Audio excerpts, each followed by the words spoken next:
Kita sadar nggak sih kalau telur dikasih air panas malah jadi keras, kalau dilempar ke lantai malah jadi pecah. Kentang kalau dilempar ke lantai gak hancur, tapi kalau ditaruh ke air panas malah jadi bubur. Disclaimer again, gue bukan psikolog, psikiater atau ahli neurologi. Ini pengalaman gue dan journey langkah self healing gue. It's like a journey of self healing. Dan kebetulan gue pengen share supaya one day kalau gue udah bener-bener beres secara psikologi, gue bisa review masa lampau gue. Dan kebetulan kalau kalian Gen Z dan Gen Alpha, kalian boleh nonton ini supaya kalian tidak mengalami. Kira-kira kamu bayangin dulu nih, lo lagi di kamar, tiba-tiba ada yang ngetok pintu. Kalau lo ada utang senilai 1 juta rupiah dan di tangan lo tidak ada duit sama sekali, gak ada uang, kosong. Apa reaksi kamu? Yang kedua, kamu lagi jalan kaki ke sekolah, tiba-tiba ada muncrat air kotor ke badan kamu. Kira gimana reaksi kamu? Nah, ini yang kita sebut dengan coping mechanism.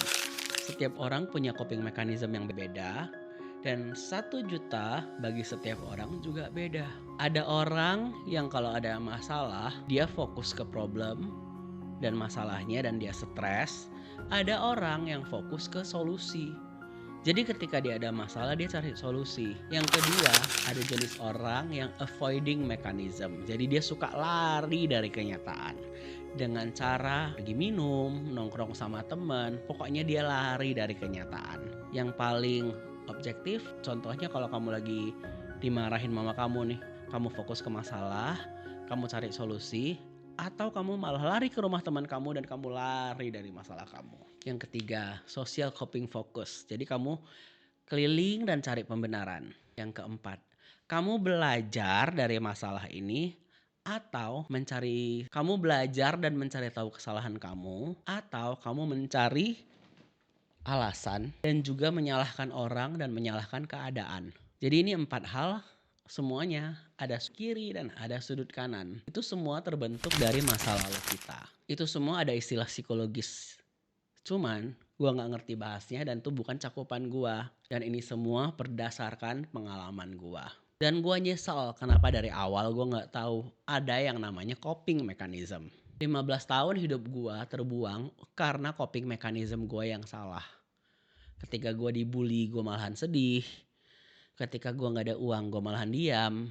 Ketika gue bermasalah sama teman gue malahan mencoba menyenangkan dia tanpa melihat ke diri gue sama sekali apa yang perlu gue perbaiki dari diri gue. Sehingga masalah itu akan hadir lagi, tapi tidak berulang dengan kostum yang sama. Kadang coping mechanism juga soal cita-cita. Kadang cita-cita kamu terlalu tinggi dan kamu malas untuk memulai. Karena kamu merasa gak bakalan tercapai juga nih cita-cita kamu. Terutama gue di masa lalu. Gue punya cita-cita di sini karena gue ngerasa tidak mungkin tercapai. Gue gak mulai. Kalau kamu gak mulai, kapan tercapai? Tapi kalau cita-cita kamu di sini dan kamu mulai gak peduli hasilnya gimana, bisa jadi kamu sampai di sini. Jadi kalau cita-citanya udah segini, ya udah gak apa-apa. Walaupun gak tercapai kan udah memulai. Ya sudahlah, gak mungkin tercapai juga. Ketika kamu ada masalah, kamu malah tidur. Kamu malahan diam.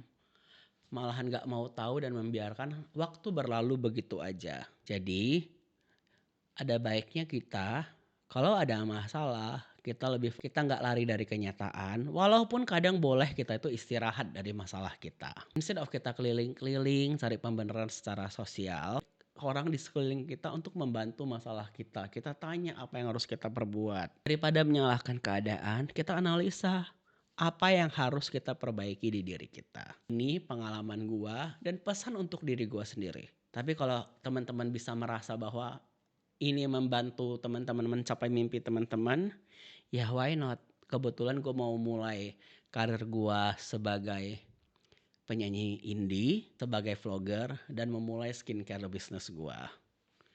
Semoga bermanfaat. Di next video, gua bakalan ngebahas tentang Gimana coping mechanism menghancurkan hidup gua?